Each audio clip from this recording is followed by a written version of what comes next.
name is Neha. I work with the Hands of Mother Earth Alliance. This press conference is organized by the Global Forest Coalition, which is a member of the Hands of Mother Earth Alliance. Before I start, I want to declare I have no conflict of interest and no ties to the fossil fuel industry. We are here at the UN climate negotiations in Bonn, where critical decisions are being made on climate crisis. Yet alongside these discussions, we are seeing an expansion of false solutions like blue economy initiatives, which are being advanced under the guise of climate action. These initiatives are impacting communities of the global majority world. They are deepening extractivism, enabling a destructive development model, driving displacement, and undermining livelihoods. We are deeply concerned about also the risky geoengineering, marine geoengineering outdoor experiments that are taking place and research that is being aimed at commercial interests. These schemes aim to manipulate the oceans, do not address the root causes of the climate crisis, and temporarily mask the effects of climate change. Concerningly, we are seeing both being discussed in policy spaces at the UN as a climate solution. Our panelists here will share their concerns, also highlight existing restrictive international governance that already exists and precautionary principles. With that, I hand over to our first speaker, Ranjana Giri from APWLD. As we know, oceans sustain the livelihoods, food sovereignty, and cultures of small-scale fishers, coastal and island communities, and indigenous peoples. Unfortunately, the blue economy framework, the oceans are increasingly being positioned as the next frontier for unchecked extraction, corporate monopolization, and geopolitical conflict. For the oceans are commodified as the blue economy model expects ocean to contribute 1.5 trillion US dollars annually to the global GDP, while it is projected to reach 3 trillion USD by 2030. To generate this money out of our ocean, some more full solutions like conservation schemes, coastal maladaptation infrastructure projects, and more activities to come to be supported by blue carbon, carbon markets, blue bonds, etc., are being advanced to add to the list of schemes to avoid a real reduction in greenhouse gas emissions. And we know these rely on plundering of the global south resources while reproducing it. We can take some examples. The World Bank's Pro-Blue project, Thailand Resilient Transport Connectivity, and Irrawaddy Dolphin Conservation Project, which is framed within the blue economy and resilient connectivity narratives, which includes 7 kilometers lake bridge connecting Songkhla and Patalang province, which they are also planning to do the conservation activities in the Irrawaddy dolphin conservation. And the project is expected to impact at least 20 communities surrounding that Songkhla lake, as due to this lake breeze, fish stocks are declining and traditional livelihoods are threatened as fisheries are forced to change their occupation and seek work in other informal sectors, which is making them more vulnerable to the precarious works. And another example, again, is the expansion of the industrial shrimp aquaculture for export-oriented business in Bangladesh, India, Indonesia, which also damages the fishing grounds that families have relied on for several generations, and while being promoted under this blue growth again, and it is branded as food security or climate resilient livelihood narratives. Another example, in Indonesia, Karimun Jawa Islands are open for ecotourism, which is owned by foreign investors, often under sustainable tourism and blue growth narrative. In some cases, up to 90% of the islands are privately owned. And governments assert its power through military to protect these businesses, which destroy the ecosystems, undermine the small-scale subsistence economies while violating the human rights and women-led initiatives. Such impacts weaken community resilience and shift the cost of climate-level development onto those who are already facing the climate risk.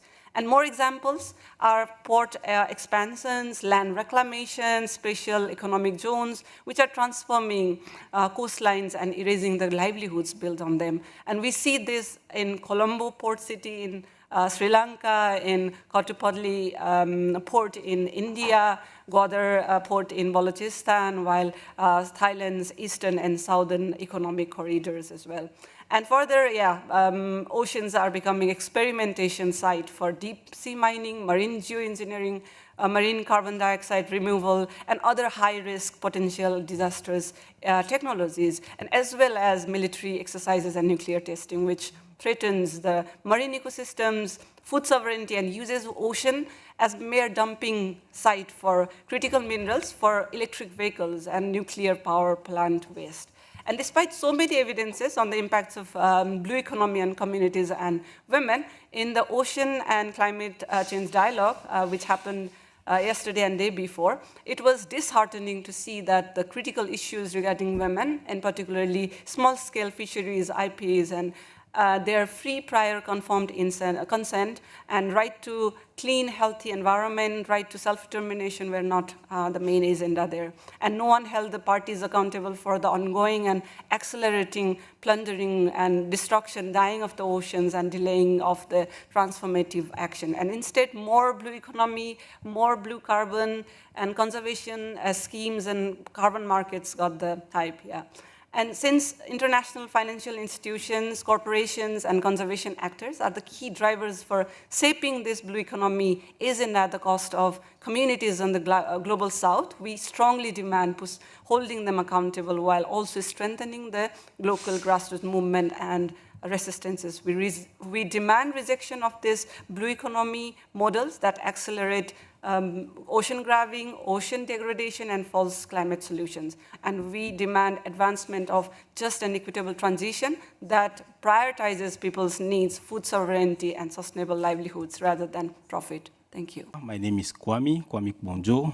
I'm speaking on behalf of the Global Forest Coalition and Home Alliance African Working Group.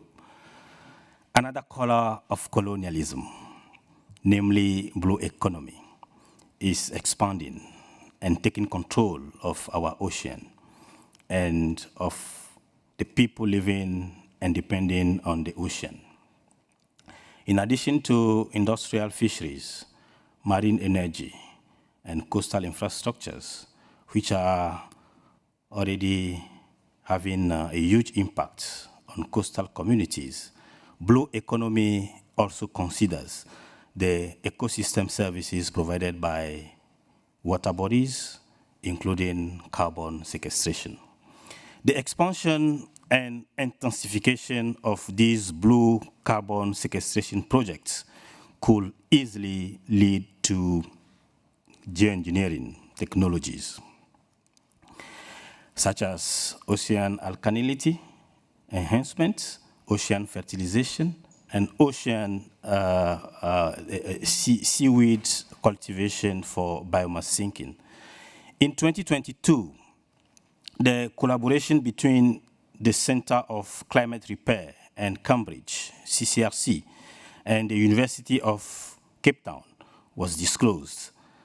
And under the direction of the Center of Climate Repair and at Cambridge, the University of Cape Town planned in 2023 to conduct ocean fertilization experiments with buoyant flakes in the Southern Ocean. According to the Center of Climate Repair and at Cambridge, large-scale ocean fertilization experiments will be conducted between 2023 and 2026. The results from these preliminary experiments will inform large-scale field trials in the period of 2023 and 2026 under the lead of CCRC, targeting all major ocean deep water basins to inform potential global deployment starting in 2027. The Fisher Fox home is at risk due to the expansion of carbon removal projects under blue economy schemes. At a climatically relevant scale, each marine geoengineering technology could utilize 10 to 20% of the ocean surface and operates continuously for centuries, bringing a range of impacts, including disrupting rainforest patterns, damaging delicate ecosystems, and undermining fisheries. Marine geoengineering brings risks to the livelihoods of indigenous peoples, local and traditional communities, and fisherfolks who rely on marine and coastal ecosystems. The Human Rights Council report on the issue has found that climate-altering technologies, including submarine geoengineering techniques, could seriously interfere with the enjoyment of human rights for millions or perhaps billions of people. And that potential deployment of geoengineering technologies will have a massive and disproportionate impact on indigenous peoples, including fisherfolks, whose traditional lands and territories and territories are particularly exposed and at risk of experimental uses. Fisherfolks and coastal communities are already being impacted by the temperature rising, flooding, and coastal erosion. The West African coast is already being taken by coastal erosion. The deployment of the dangerous and destructive technologies will only worsen the climate crisis and the impacts on peoples and communities. The upcoming Our Ocean Conference, the first to be held in Africa, has in its center of focus blue economy. It will highlight the connection between people and the ocean. We want effective and real connection. We don't want our ocean to be sold. And for centuries, fisherfolks and coastal communities know how to communicate with ocean and preserve their livelihoods. We will not accept any risky technologies to be developed in our ocean. We call on governments to prevent outdoors marine geoengineering experiments from taking place. To protect ocean, marine ecosystems, communities, fisherfolks, and indigenous peoples that depend on them, including by upholding the precautionary principles, the right to free, prior, and informed consent, and the right of access to information, public participation in decision-making, and access to justice. To urge, prioritize real solutions to the climate crisis by equitable phasing out fossil fuels and then greenhouse gases emissions reduction, and supporting the many decentralized, diverse, and readily available alternatives for socially and ecologically sustainable production and consumption patterns, including provision of climate finance by wealthy countries in accordance with their fair share and equity. Our home, land, ocean, and sky are not a laboratory for risky and manipulative planetary scale technologies. Stop geoengineering Africa and the world. Thank you. Good afternoon, everyone. Thank you for joining us. My name is Akaluk Adrian Blatchford. I am from a small coastal village on the northwest coast of Alaska, right in the heart of the Norton Sound on the Bering Sea Unalakleet. I work with Indigenous in an educational network of Turtle Island and a member of HOME. I do not have ties or interests in the fossil fuel industry. I come today carrying my ancestors with the weight of the village that depends on me. As the Arctic continues to warm 4 times faster than the rest of the world, we see the wealthy global North countries and the 1% move towards a global technology regime, presenting these false climate solutions funded by big polluters under the guise of climate mitigation through the use of technology. The invasion of AI data centers on indigenous and public lands and waters in critical ecosystems, and the expansion of fossil fuel and so-called critical mineral extractions. These plans are only to allow business as usual while commodifying Mother Earth and Father Sky, who protects our home. Our very existence as caretakers of this one and only Earth is threatened by the Blue Carbon Initiative and the blue and green economies that are pushing these agendas. It is time for the world to move away from the harmful extractive industries, from these false solutions, the big polluters, move away from the big polluters and towards the indigenous-led just transition by creating regenerative local economies and healthy food systems.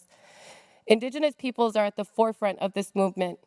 We will advance the world into restorative practices that have allowed us to thrive in our homeland since time immemorial, with our cosmovisions, our spiritual practices, and collective inherent connection to the land and what it provides.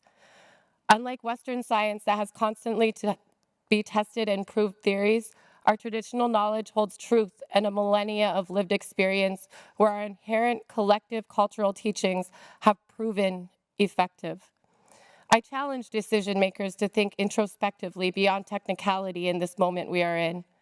How are you preparing future generations for an opportunity to experience healthy lives? Our lands and waters in the far north struggle to breathe. The carbon sink that holds the persistent organic pollutants and microplastics, the mercury leaching into our waters and increased methane emissions as a result of the melting permafrost, coastal erosion, and heightened coastal water levels, the mass sinkholes and drunken forests will only spread south as these climate disasters are induced by dysregulation of emissions and industrialization and the introduction of false solutions with the use of technology. Geoengineering, also known as climate mitigation with the use of technology, is not the answer. We do not need blue or green economies. We need a healthy and thriving home for all that is not dependent on capitalism, imperialism, Zionism, patriarchy, and white supremacy. We must act as a collective and do the right thing. We demand climate justice. We demand clean water and air. We demand access to direct funding and the elimination of third-party distribution. We demand the halt of exploration and extraction of fossil fuel and so-called critical minerals. We demand to have a seat at the table to partake in these negotiations for free, prior, informed consent and meaningful government-to-government consultation to be met. We reject false solutions, stop geoengineering and AI data centers, free Palestine, free Daria and the 17, stop the bombing for profit, stop the war, stop the ecocide, stop the genocide. The time is now. And in the words of Annie Alawa, I will fight until I melt. Kayana Davra.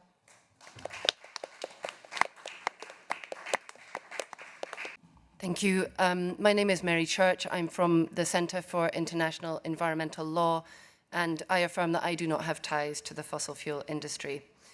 So marine geoengineering, and just to be clear what we're talking about when we talk about marine geoengineering, that term encompasses both solar radiation modification or solar geoengineering techniques that take place from the marine environment, and it includes marine carbon dioxide removals, right?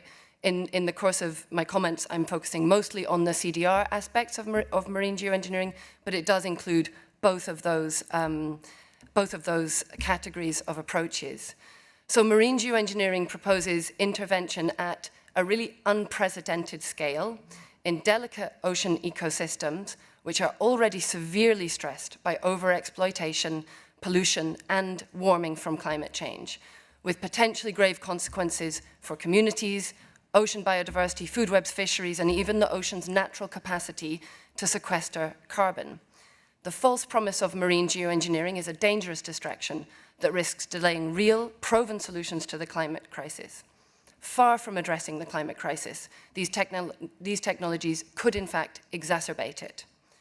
And really central to understanding the risks that my colleagues have gone into more detail on, the risks to communities, the risks to ecosystems and biodiversity, the people who depend upon them, is really this question of scale, both physical and temporal scale, that these interventions would need to be deployed at to have a climate meaningful impact.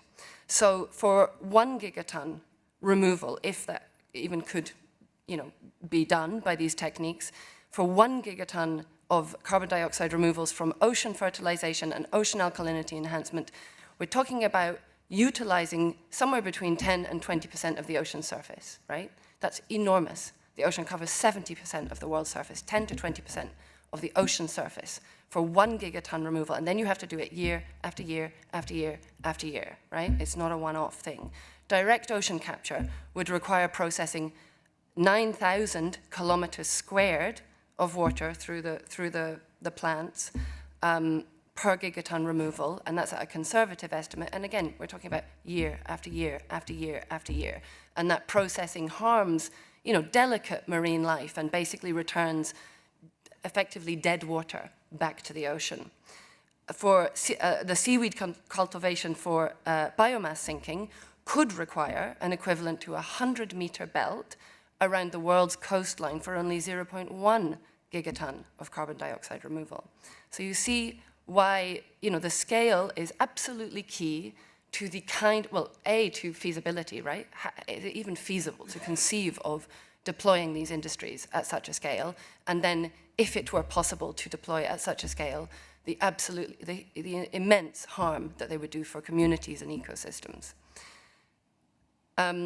So obviously, marine geoengineering at climate-relevant scales is inherently transboundary. Impacts would not be confined to deployment sites, and the physical, ecological, and social consequences would extend across borders and regions.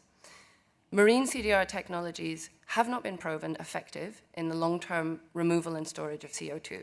There are no reliable means to monitor, report, or verify the carbon dioxide that could theoretically be sequestered, and the challenges to ever doing robust MRV are really kind of immense. So even just the question of establishing baselines across the vastness and complexity and diversity of the ocean, just to start with, that's an epic challenge.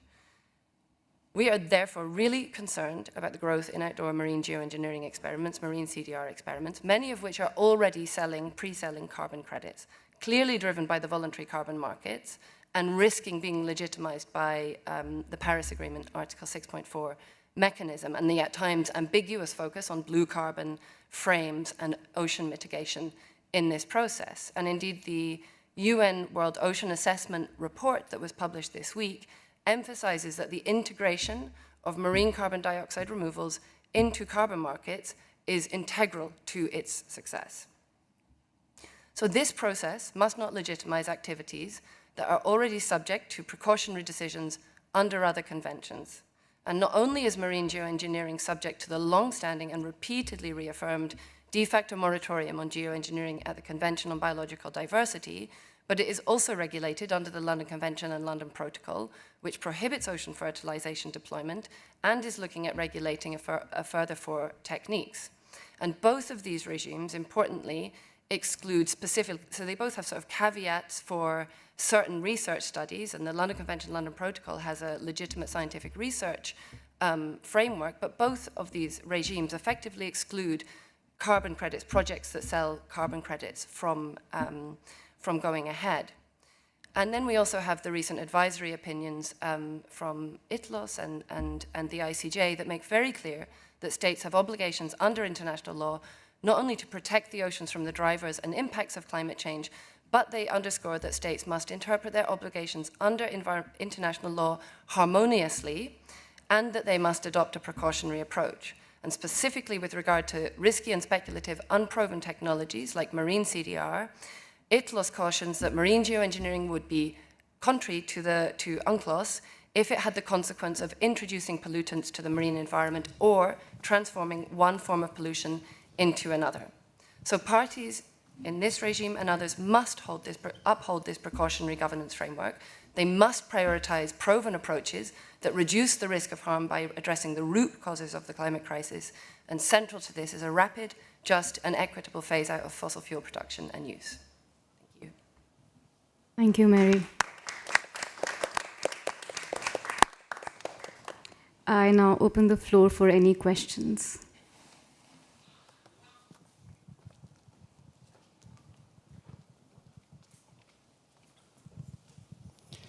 I'm Vincent.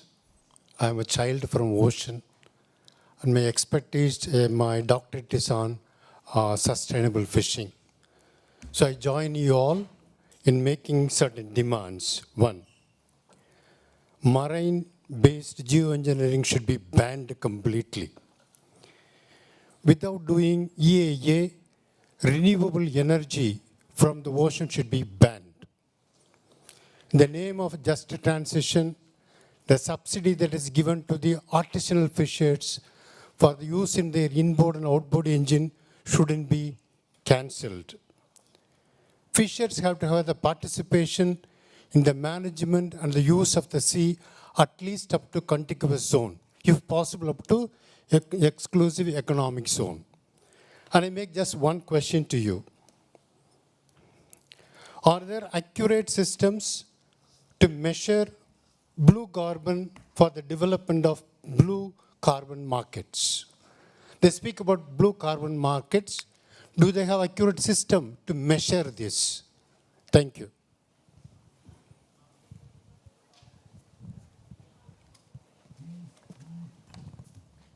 No. Big fat no. That was a simple answer. Thank you, though, for that question. I think the world needs to hear that there are no, with the use of technology, there are no real climate solutions. Without Indigenous peoples, fisher folks, waste pickers, union workers, we need the world to work together for these real solutions to move forward. And by doing that, we need to tap into these knowledge systems that have carried the world for a millennia with leaving little to no carbon footprint. We've survived without it, so no.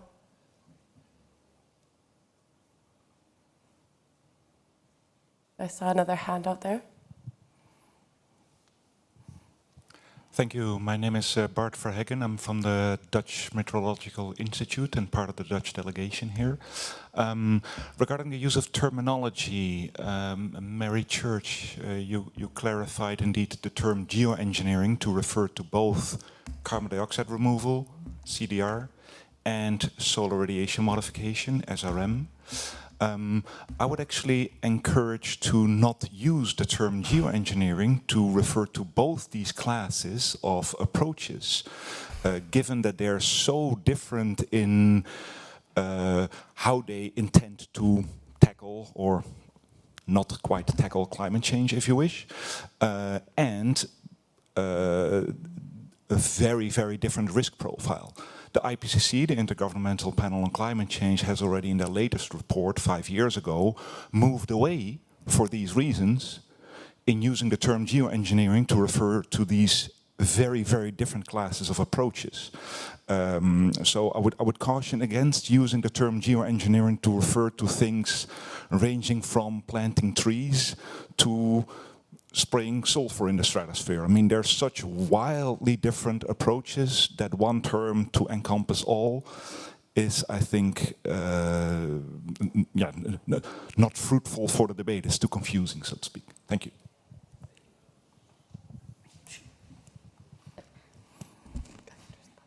Yeah, I mean, just to clarify, the definition of geoengineering comes under the Convention on Biological Diversity as well as the IPCC, and it refers to large-scale planetary or large-scale interventions in Earth systems, right? That's what connects all of these different categories of approaches. And there has been a sort of a splitting out of what is sometimes referred to as solar radiation modification or even management, which starts to sanitize the idea of these approaches, and carbon dioxide removals. And, you know, that's, that tends to normalize and legitimize what are still, albeit different, and absolutely agree with you, different risks from different approaches, but they're extreme. And what they all have in common is the scale at which they would need to be deployed to have a meaningful climate impact. And that's why we stick to the word geoengineering to cover all of these things, to really emphasize the fact of scale and therefore the harms that can come from the implementation or the deployment of these techniques. Thank you. We are out of time. Our panelists are available outside to speak to the media.